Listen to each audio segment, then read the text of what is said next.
1,000 loose balls were picked up on Sullivan Island after the battle. The garrison in the fort consisted of about 375 regulars and few militia, commanded Colonel Moultrie.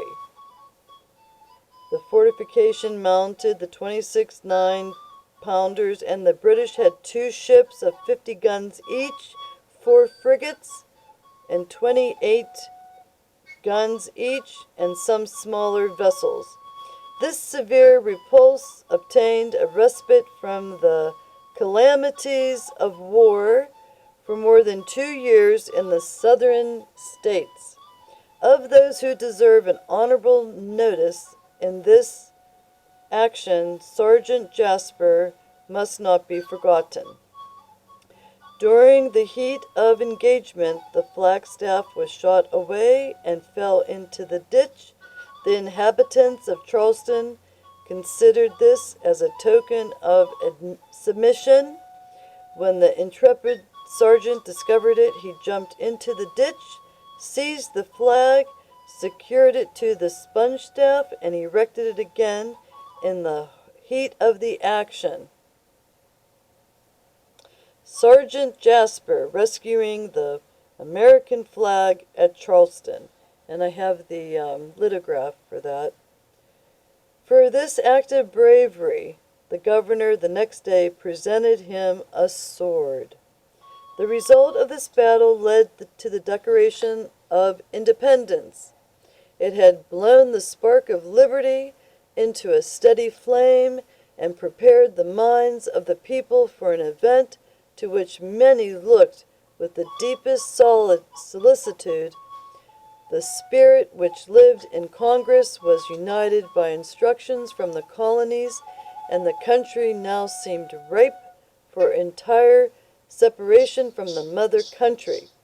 A resolution was moved in Congress by Richard Henry Lee and seconded by John Adams in the following words, which passed unanimously: "Resolved with these united colonies are, and of right ought to be, free and independent states, and that all political connection between them and Great Britain is and ought to be dissolved."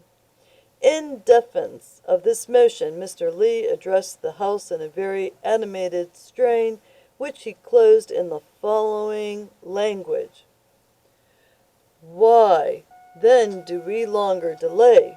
Why still deliberate? Let this happy day give birth to the American Republic." There you go. America is a republic. "Let her arise, not to devastate and conquer, but to re-establish the reign of peace and of the laws. Let us this happy day give birth to the American Republic.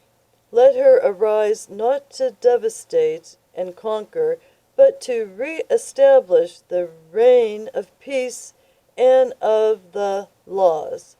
The eyes of Europe are fixed upon us. She demands of us a living example of freedom that may contrast by the philosophy of the citizens with the ever-increasing tyranny which desolates her polluted shores. She invites us to prepare an asylum where the unhappy may find solace, and the persecuted repose.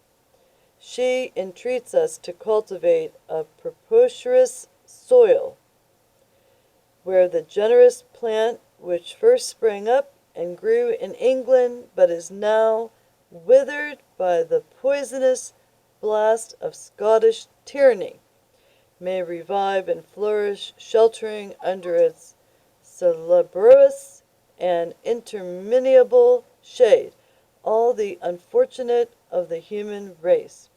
This is the end presaged by so many omens, by our first victories, by the present ardor and union, by the fight of Howe and the pestilence which broke out amongst Dunmore's people by the very winds which baffled the enemy's fleets and transports, the terrible tempest which engulfed 700 vessels upon the coast of Newfoundland, if we are not this day wanting in our duty to our country, the names of the American legislators will be placed by posterity at the side of those of Theseus, Laguarchus, Romulus, and Numa.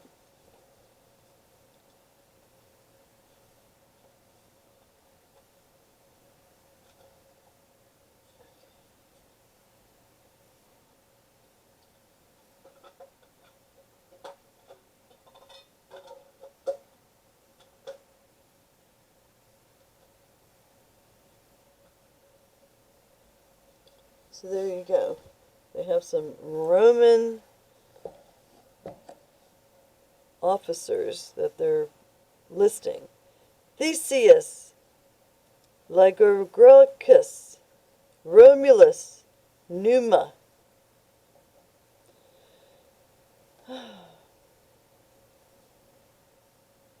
If we are not this day wanting in our duty to our country, the names of the American legislators will be placed by posterity at the side of those of Theseus, Lycurgus, Romulus, and Numa, the three Williams of Nassau, and all of those whose memory has been and will be forever dear to virtuous men and good citizens. The members of Congress from Pennsylvania and Maryland were not present, and the deliberations on the subject were postponed to the 1st of July.